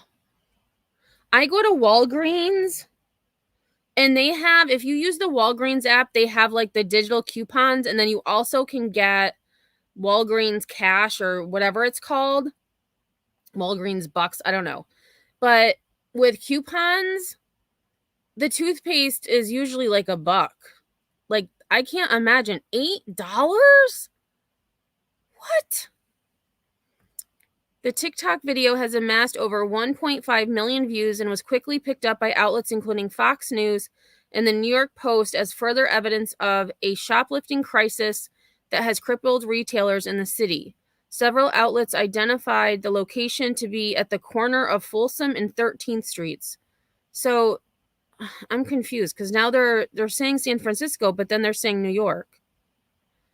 A North Carolina CBS affiliate says online images indicate that the lockers have been in place at least since October 2022, and a Yelp review from April of last year includes a photo of the locked cases. The new TikTok video only shows one aisle in the rear of the store, and the Target spokesperson told Fox News that other aisles were not so heavily protected. We're taking proactive measures to keep our teams and guests safe while deterring and preventing theft. These mitigation efforts include hiring additional security guards, adding third-party guard services at select locations, and using new technologies and tools to protect merchandise from being stolen. We were working with legislatures, law enforcement, and retail industry partners to support public policy that would help achieve our goals of creating a safe environment in our stores and keeping our doors open in communities across the country. A 2022 study by the National Retail Federation, an industry lobbying group, indicated that San Francisco ranks second after Los Angeles for the U.S. metros facing high levels of organized retail crime, and earlier in April, Whole Foods announced it would close a location in San Francisco due to concerns over worker safety. Although the image of dental floss under lock and key might strike some shoppers as strange, another study from the NRF found that low-cost items in the health and beauty section are a top target for retail thieves. Most shoplifting is going to be the lower-value items. Jake Stotch, the director of product for the security company Verkada, previously told Insider, "It's not going to be a $10,000 jewelry heist. It's going to be these things that just kind of go missing off the shelves, and so that's harder to detect." Retailers from Target to Walmart for months have been raising alarms on theft, an issue that has ballooned into a $94.5 billion problem for the retail industry. But other retailers are walking back their past messaging around theft. Walgreens CFO James Kehoe said in January the company cried too much about theft the year prior, saying it hasn't seen as much shrinkage in recent months. Kehoe said during the company's quarterly earnings call in January that Walgreens saw lower levels of shrink in inventory in the second half of 2022. At the start of 2022, the company said that its inventory shrink rate, or the loss of inventory attributed to theft, fraud, and damage, was over 3%. Kehoe said the shrink rate had fallen to roughly 2.5% this year. So, hey, blank screen. So, I'm thinking, though, that it was probably because of C-19. I mean, if it's... I don't know. I want to see this TikTok. And so, actually, I'm going to go to TikTok really quick.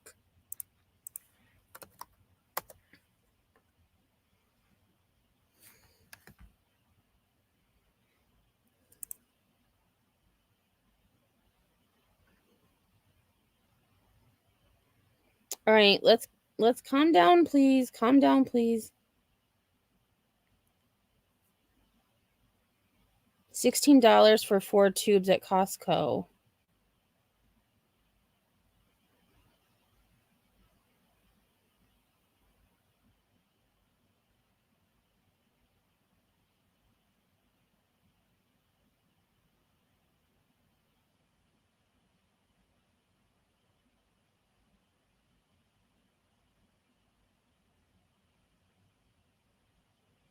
All right, I'm going to I don't want arguing, please. Like, just stop. Oh,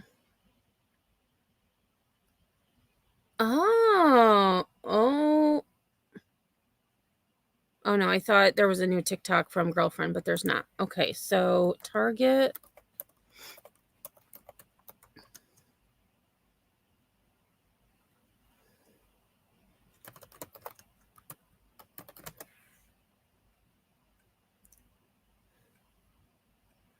Oh, I found it. October 31st, 2022.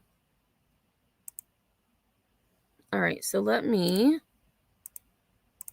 share my screen. All right, so this is... Actually, I'm going to shut the volume off because I'll probably get a music claim. I've been to this Target before, and this is new. First Target I see that has a whole skincare aisle locked.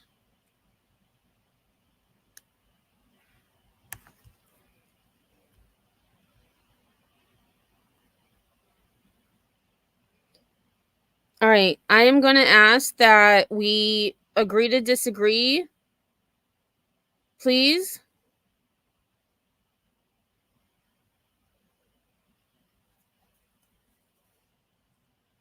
Or I will send you both out. And of course, this is not working now.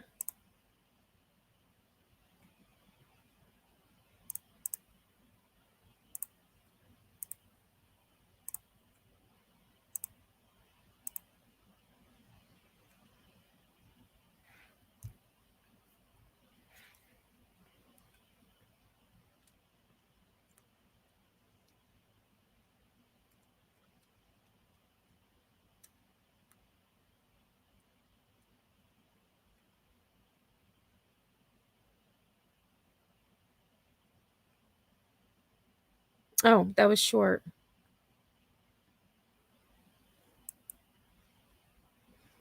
All right, so that is that.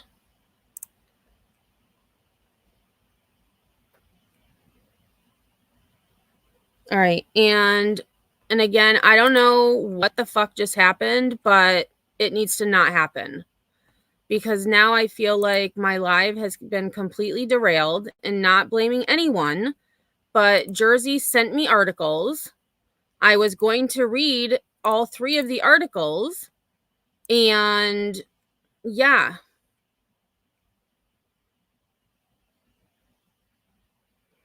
And Jima, I'm gonna remove your comment because again, it's not about being nice. It's about being respectful. And I feel like my live was just derailed because there was a disagreement that couldn't be handled appropriately.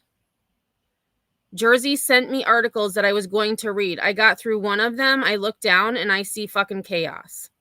So at this point, I need to, before I say anything more, I'm going to end this live because this is not what my channel is about. It should be better than this. And yeah. So anyways, I don't know what to say.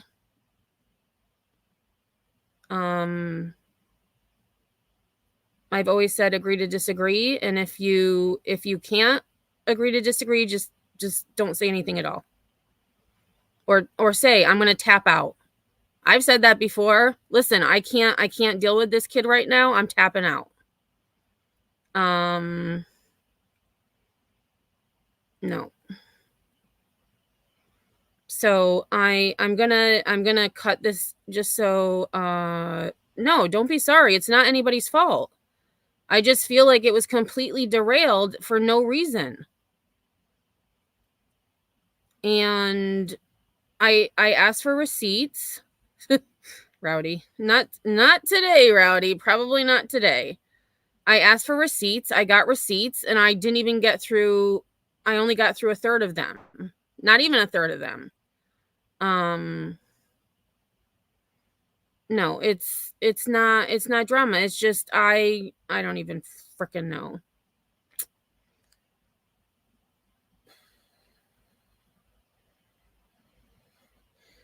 What is the lawyer cat video, Bouvmal?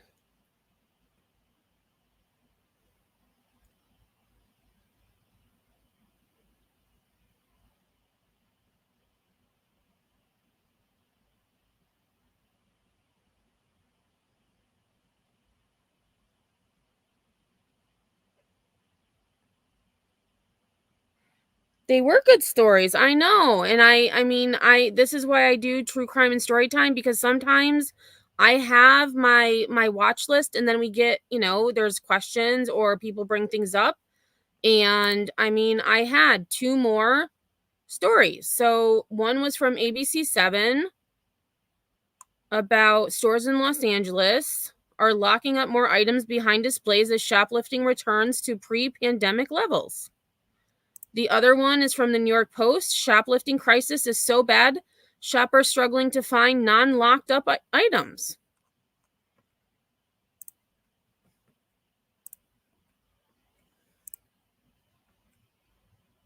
Oh, and I had one more that I missed.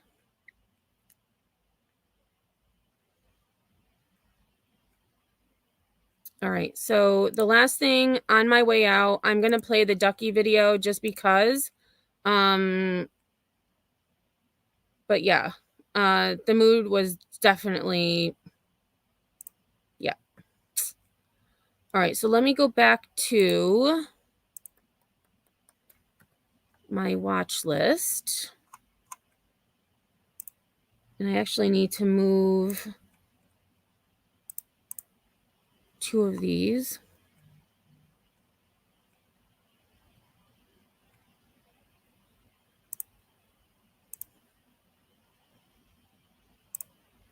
All right, so the 2 stories that I didn't get to, we will do a different day unless something else. No, stop. We're not ready for you, girlfriend.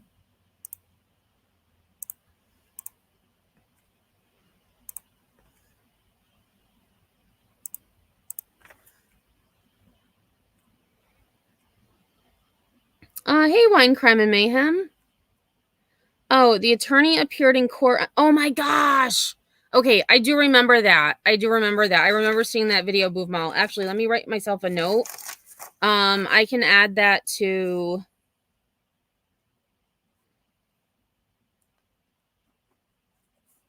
Lawyer Cat. I remember that. Okay. Hey, Kelsey. All right, so I am going to end with this video. This is about the world's largest rubber ducky that is currently in Maryland. And this video was from Detroit, and the date on this, just so everyone knows, is from September 2022. So about a year ago. But this video was cool because it kind of gave a different perspective, and like this big rubber ducky is in the middle of the city, which is pretty awesome. So with that being said, I am going to say goodbye for now. I hope that you all enjoy this video about the rubber ducky. And until next time, I will see you all on the flip side. I know many people have come downtown this week, looked up to the skyline and thought, what's a duck? Well, yes, that's Mama Duck, and she's the world's largest rubber duck to exist. It's the duck everyone wants to take a selfie with. That includes me. It's huge. Just random. I thought it was really cute. And it's here to stay. Well, at least through the weekend. Never thought I would see a rubber duck that big for my life. So, how big is it? I'll let you guess along with this viewer. Oh, I don't know, feet. Let me see about this. It's at least like 6 stories tall. Yup, Mama Duck is more than 57 feet high. She's also 64 feet wide and 74 feet long. I got a picture of it with the Remsen behind it for scale, and it's still huge. And the man responsible for this massive duck? That'd be Craig Samborski. After you've had enough beers, most any idea sounds good, and I thought that was a really good idea.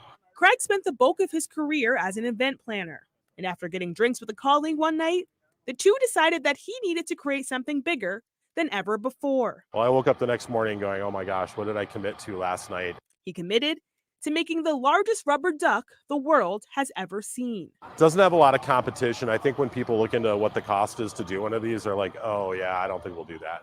Craig says this 61 feet duck made of rubber and vinyl costs upwards of 6 figures to make. It also takes about 2 hours to inflate and deflate the duck. You know, what the public sees is just this fun big rubber duck, which is, you know, what I want them to see, but behind the scenes, there's a little more to it. And when asked why a rubber duck to begin with, his answer was quite simple. You could show a rubber duck to a kid in New Zealand and a kid in England, and they know exactly what it is. You don't even need to say the name. I can't think of a lot of things in this world that you can do that with, and that's one of the appeals of the duck. Now, I know you probably think Mama Duck is as light as air, but believe it or not, that thing weighs 8,000 pounds. So there's a lot more to it that I think that meets the eye. So far, Mama Duck has traveled to Los Angeles, Long Island, Philadelphia, Seattle, Detroit, and more. But after her visit to the Motor City, she's going to take a break and head back to Minnesota. But we wanted to get a picture of us with the duck, so we were successful. And if you want the same success, make sure to head over to Huntington Place to get a view of Mama. She's pretty hard to miss. In Detroit, I'm Jenny Johnson for 7 Action News. Mikey Hood is on Presque Isle Bay today for the celebration.